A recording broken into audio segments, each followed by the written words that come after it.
Hello दोस्तों, आज का वीडियो स्टार्ट करते हैं। आज के वीडियो में हम आपको बताएंगे कि आप अपने एक्सेल का यूज करके अपना अटेंडेंस शीट कैसे बना सकते हैं।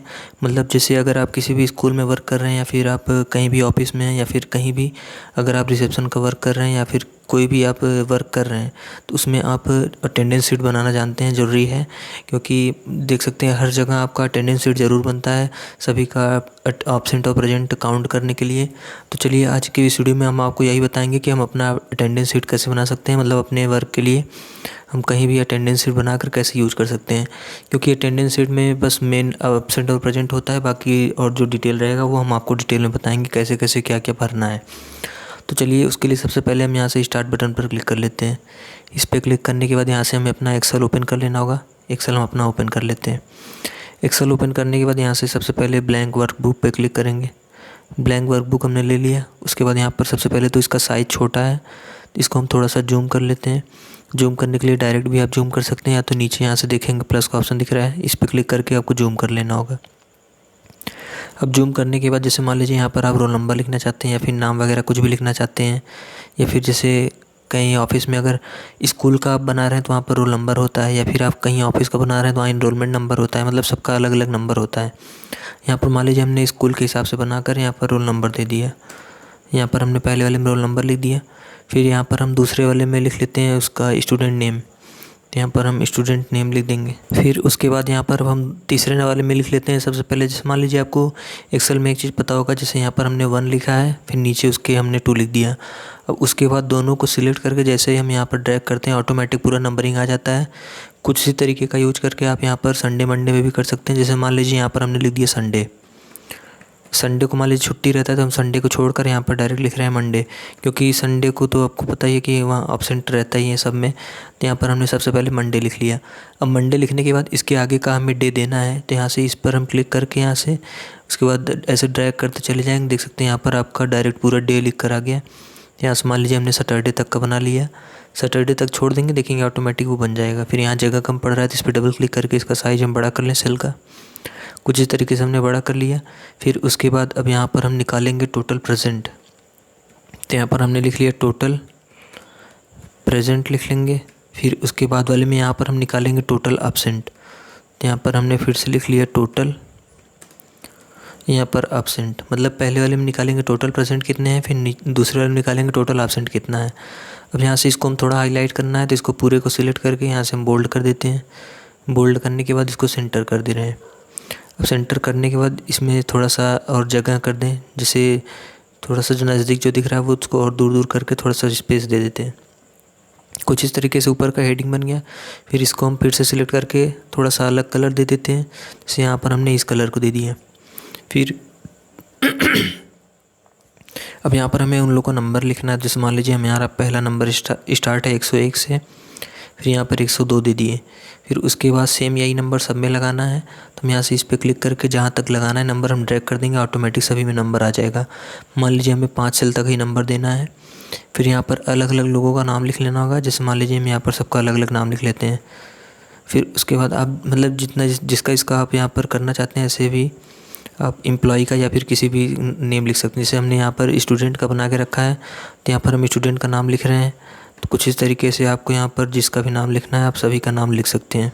कुछ इस तरीके से हमने यहाँ पर 5 नाम लिख लिया। अब नाम लिखने के बाद सबसे पहले यहाँ पर मान लीजिए अब आगे आप प्रेजेंट एब्सेंट हमें देना है, तो यहाँ से यहाँ तक पूरे सैटरडे तक।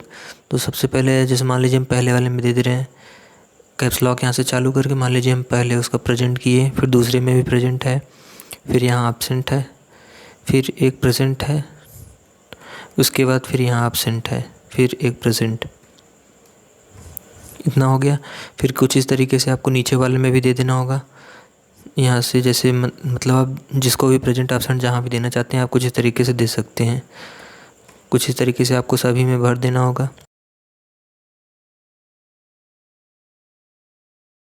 कुछ इस तरीके से हमने सभी को भर दिया। अब इतना करने के बाद फिर यहाँ से अब हमें टोटल प्रेजेंट निकालना है। अब टोटल प्रेजेंट निकालने के लिए सबसे पहले हम यहाँ पर फॉर्मूला लगाएंगे इक्वल का, तो यहाँ पर हम लिखेंगे इक्वल। अब इक्वल लिखने के बाद फिर यहाँ से हम सबसे पहले एक फॉर्मूला लगाएंगे काउंट इफ़, COUNT, उसके बाद इफ़। काउंट इफ़ लगाने के बाद अब एक बार ब्रैकेट ओपन करेंगे, शिफ्ट के साथ 9 जैसे ही प्रेस करेंगे ब्रैकेट ओपन हो जाएगा। अब ब्रैकेट ओपन होने के बाद यहाँ पर आपको ध्यान देना होगा, 2 चीज़ पूछता है। पहला ऑप्शन है रेंज का, फिर उसके बाद दूसरा ऑप्शन है क्राइटेरिया का। अब पहले रेंज का मतलब समझिए। रेंज का मतलब ये है कि जैसे मान लीजिए हमें राजू का रेंज यहाँ तक है, क्योंकि हमने मंडे से लेकर सैटरडे तक राजू का पूरा फीड किया है डाटा, तो यहाँ से हमारा रेंज जितना ही है। तो कुछ जैसे देख सकते हैं यहाँ पर रेंज पूछ रहा है, तो हमें रेंज सेलेक्ट करना है। सबसे पहले हम यहाँ से मंडे से लेफ़्ट क्लिक करके यहाँ से सैटरडे तक पूरा ड्रैग करके सिलेक्ट कर लेंगे। इतना हमने सिलेक्ट किया, हमारा रेंज कंप्लीट हो गया। फिर उसके बाद नीचे दे रहा है कॉमा, तो कॉमा लगाएंगे। फिर दूसरा चीज़ पूछ रहा है क्राइटेरिया, तो क्राइटेरिया के अंदर हमें डबल इन्वर्टेड कॉमा सबसे पहले लगाना है। डबल इन्वर्टेड कॉमा लगा के अब इसमें हम यहाँ से देख सकते हैं प्रेजेंट काउंट करना है हमें, तो यहाँ पर हम लिख देते हैं P। फिर डबल इन्वर्टेड कॉमा क्लोज करेंगे। उसको क्लोज करने के बाद एक बार ब्रैकेट क्लोज करना है, उसके बाद इंटर करेंगे।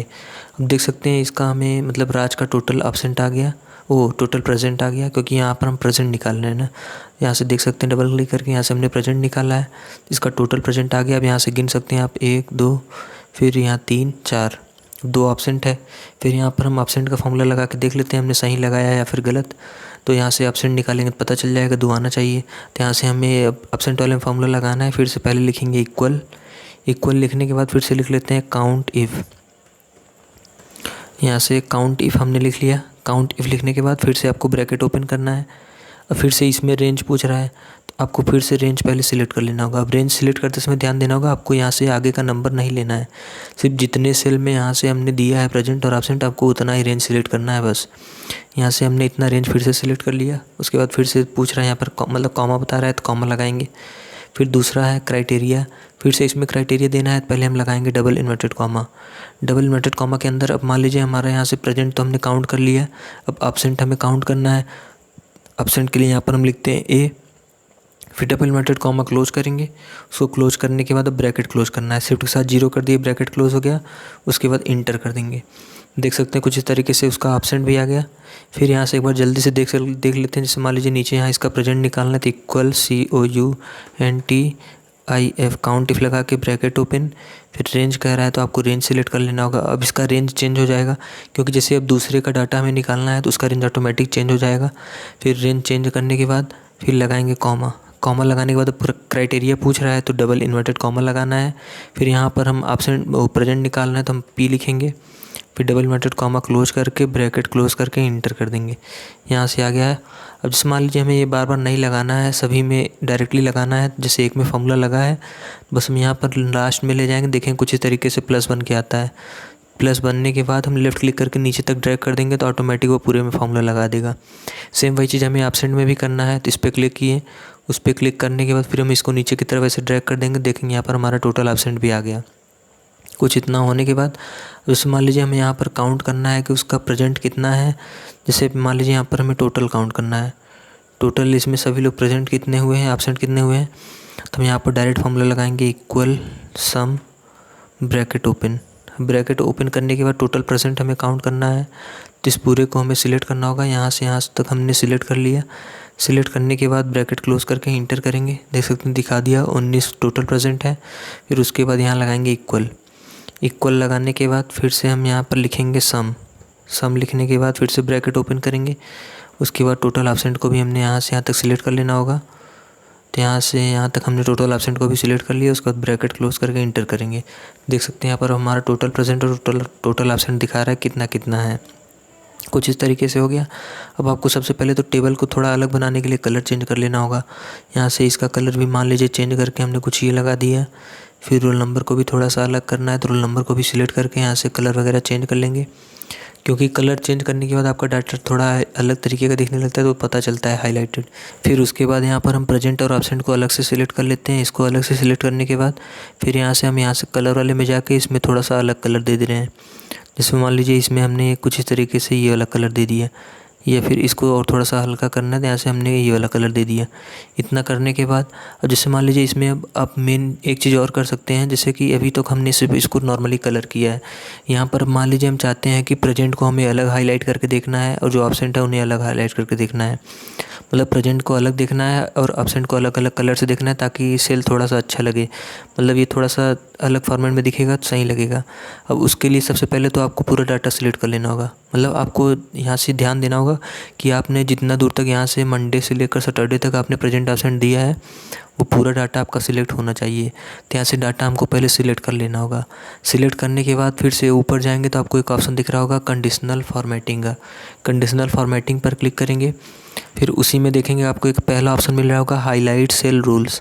तो हाईलाइट सेल रूल्स पे क्लिक करना होगा। उस पर क्लिक करने के बाद फिर इसमें और नीचे की तरफ आएंगे, देखेंगे एक ऑप्शन दिख रहा है इक्वल टू का। इक्वल टू पर आपको क्लिक करना होगा। इक्वल टू पर क्लिक करने के बाद जैसे मान लीजिए हमें सबसे पहले यहाँ से एब्सेंट वाले को रेड कलर से दिखाना है, तो यहाँ पर देख सकते हैं सबसे पहले मान लीजिए हमें एब्सेंट लिखना है। तो यहाँ पर एब्सेंट हमने लिख लिया। एब्सेंट लिखने के बाद अब यहाँ पर पूछ रहा है किस कलर से करना है, तो हमें रेड से ही करना है, तो हम यहाँ पर रेड ही रहने देंगे, ओके कर देंगे। देख सकते हैं एब्सेंट वालों को रेड से दिखा दिया। अब प्रेजेंट वालों को ग्रीन से दिखाना है, तो उसके लिए हम फिर से जाएंगे कंडीशनल फॉर्मेटिंग। कंडीशनल फॉर्मेटिंग में जाने के बाद फिर से आपको जाना है हाईलाइट सेल रूल्स में। हाईलाइट सेल रूल पे क्लिक करने के बाद फिर से जाएंगे इक्वल टू में, मतलब वहीं सेम जगह आपको फिर आना है। फिर उसके बाद अब एब्सेंट का हो गया, प्रेजेंट के लिए करना है, तो यहाँ पर हम पी लिख लेते हैं। अब प्रेजेंट करने पर भी सेम वही कलर आ रहा है, तो यहाँ से हम फिर से इस पे कलर वाले पे क्लिक करके यहाँ से नीचे देखेंगे 3 कलर का ऑप्शन दे रहा है, एक रेड का है, येलो का है, ग्रीन का है। तो यहाँ से हम ग्रीन पर क्लिक करके इसको ओके कर देते हैं। जैसे ही ओके करेंगे देख सकते हैं कुछ इस तरीके से डाटा आ गया। फिर इसको मान लीजिए और हाईलाइट करना है, तो यहाँ से हम बोल्ड भी कर सकते हैं। बोल्ड कर देंगे, देख सकते हैं कुछ इस तरीके से हमारा डाटा हाईलाइट दिखा रहा है। फिर उसके बाद आपको इस डाटा को और थोड़ा सा एडजस्ट करना चाहते हैं या फिर कुछ भी सेट वगैरह करना चाहते हैं, तो यहाँ से आपको जिसमें भी चेंज करना है बस आपको सिलेक्ट करके यहाँ से आपको टेक्स्ट वगैरह स्टाइल वगैरह चेंज करना है या फिर कुछ भी चेंज करना है तो आप यहाँ से सिलेक्ट करके अपना चेंज कर सकते हैं। इतना करने के बाद आप अपना ये डाटा सेव कर सकते हैं।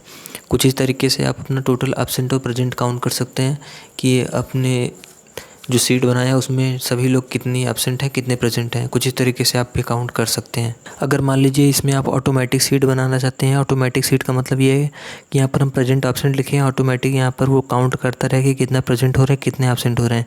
कुछ इस तरीके से अगर आप भी ऑटोमेटिक सीट बनाना चाहते हैं तो आप कमेंट कर सकते हैं, हम आपको नेक्स्ट मतलब आपको एक वीडियो बनाकर उस पर दे देंगे। आप डायरेक्टली उसको देख करके अब भी ऑटोमेटिक सीट बना सकते हैं अटेंडेंस का।